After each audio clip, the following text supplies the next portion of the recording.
자, 2월 3일 화요일 잠언 5분 큐티에 오신 여러분들을 환영합니다. 오늘부터는 잠언에 대해서 좀 생각을 해보려고 합니다. 그동안 우리가 뭐 고린도 전서, 고린도 후서, 민수기, 로마서까지 매일 5분 큐티를 좀 진행을 해왔는데요. 이제 오늘부터는 좀 잠언에 대해서 생각을 해보려고 해요.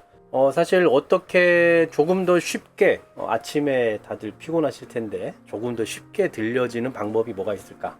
고민을 했었고요. 그리고 아침마다 성경을 그냥 단순히 어떤 묵상의 차원으로 보다는 조금 연구 차원이 같이 가미되면 어떨까 싶어서 그동안에는 좀 말씀을 하나하나 문맥적으로 아니면 뭐 단어의 의미 등등을 좀 생각을 해보는 쪽으로도 초점을 맞췄는데, 그러다 보니 좀 시간이 너무나 촉박한 것 같아요. 그래서 오늘부터 이 잠언은 사실 뭐 크게 뭐 문맥이나 뭐 근접, 원접 이런 문맥들의 어떤 차원에서 해석적인 부분보다는 이 단락단락별로 일종의 격언 같은 느낌이 강하거든요. 그러니까 뭐 예를 들면 오늘 우리가 1절부터 7절까지를 보지만 뭐 물론 이제 문맥이 있는 경우도 덜어 있으나 대부분은 그냥 단락단락별로 뭐 절별로 격언 형태로 되어 있어요. 그래서 뭐 크게 어떤 뭐 문맥이나 문화나 어떤 상황을 연구하는 것보다도 그 또 문자적인 부분 자체를 연구하고 또 그것을 이렇게 묵상하는 쪽으로 초점을 맞출 수 있는 게 잠언이거든요.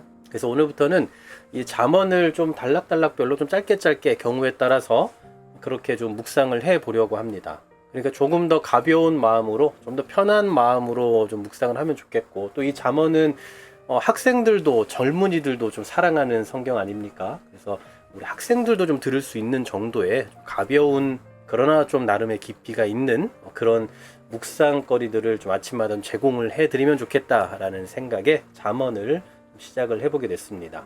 자, 기대하는 마음으로 오늘부터 이 잠언의 이 말씀을 통해서 진정한 지혜에 좀 가깝게 나아가는 우리 모두가 되면 참 좋겠습니다.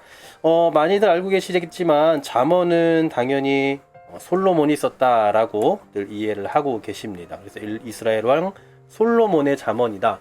자, 솔로몬이 남겨놓은 지혜서예요. 그러니까 우리는 주로 부자가 되고 싶어 하잖아요. 그런데 역사상 가장 부자라고 말할 수 있는 그 당대에 가장 많은 부와 권력을 가지고 있었던 사람이 바로 솔로몬일 텐데, 그 솔로몬이 남겨놓은 지혜서, 도대체 그는 어떤 지혜를 가졌기에 그렇게 잘 살았을까? 혹은 그렇게 잘 살던 사람은 도대체 무슨 지혜를 가졌을까? 뭐 이러한 궁금증으로 좀 이렇게 접근해 볼 수 있는 것 중에 하나가 또 이 잠언이 아닐까 싶은데요. 단순히 그런 관점에서 잠언은 지혜를 말하고 있는 게 아니라는 것 정도는 생각하고 출발하셔야 됩니다.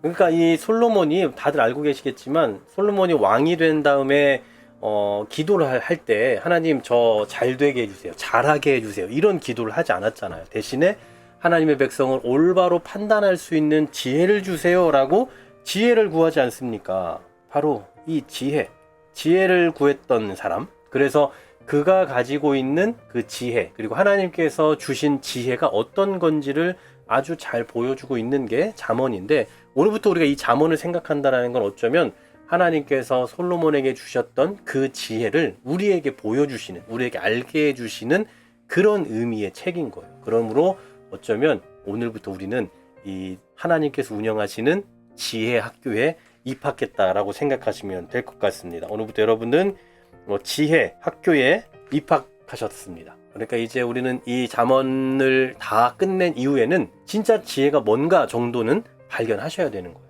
여러분, 지혜하면 단순히 똑똑하다, 아니면 뭐 잘한다, 예를 들면 공부를 잘한다, 이해를 잘한다, 뭐 이런 정도로만 이해를 하는 경우가 있어요. 그런데 사실 이 지혜는 일종의 삶의 지혜라고, 삶의 지혜가 아니고요, 삶의 기술이라고 말할 수 있을 것 같아요.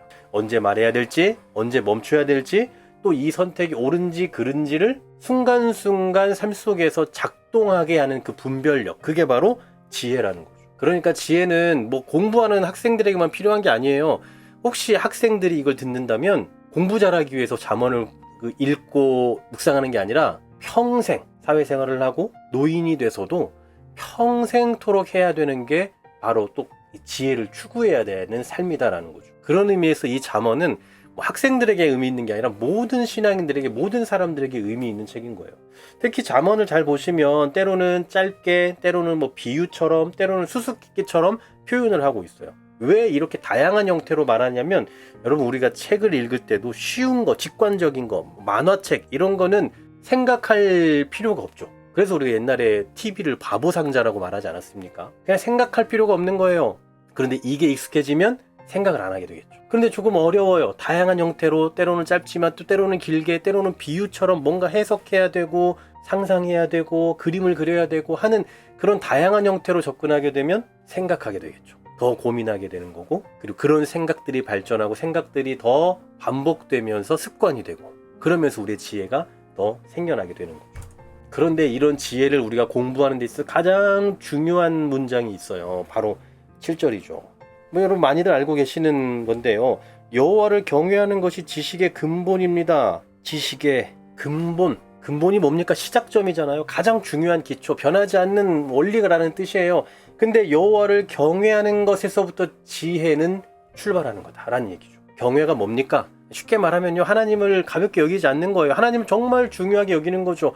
하나님이 살아계시는 분이라고 믿고 내 인생의 주인이 하나님이라는 사실을 확신하고 따라가는 그 믿음, 그 마음, 그런 게 바로 경외일 거란 말이에요.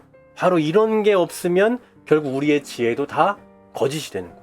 그러니까 하나님을 떠난 지식은 언젠가 방향을 상실하는 겁니다. 잘 가다가도 하나님을 떠나면 방향을 상실해버려요. 그래서 언제나 지혜는 올곧게 같은 방향을 향해서 여호와를 경외함 속에서 추구하고 생각하고 사유하고 고민하고 묵상하면서 나아갈 때 생겨나게 된다라는 사실이에요. 자, 오늘 이 한 가지만 분명하게 묵상하면 좋겠습니다. 여호와를 경외함 속에서 지혜가 나온다. 그렇다면 오늘도 우리가 살아가는 삶의 기술들이 있잖아요. 뭔가 생각하고 뭔가를 말하고 결정할 때 과연 이거 하나님이 원하시는 일일까? 이거 내가 하나님을 경외하는 사람다운 그런 태도일까? 그런 언행일까? 그런 말일까? 그런 생각일까? 한 번 더 고민해보자라는 거죠. 지혜의 시작은 하나님에 대해서 한 번 더 생각하고 하나님을 향해 더 고민하고 하나님을 한 번이라도 더 떠올리는 거. 바로 여기에서부터 지혜가 시작된다라고 해도 과언이 아닐 것 같아요. 지혜는 우리가 열심히 책을 읽고 공부한다고 해서 잠언을 열심히 읽는다고 해서 생겨나는 거 아닙니다. 하나님을 경외하는 마음에서부터 시작된다. 이 사실을 잊지 마시고 하나님을 경외함 속에서 우리의 지혜가 자라나는, 우리의 지혜가 계속해서 발산되고 더 확장되어져 가는 그런 우리 모두가 되기를 간절히 소망합니다.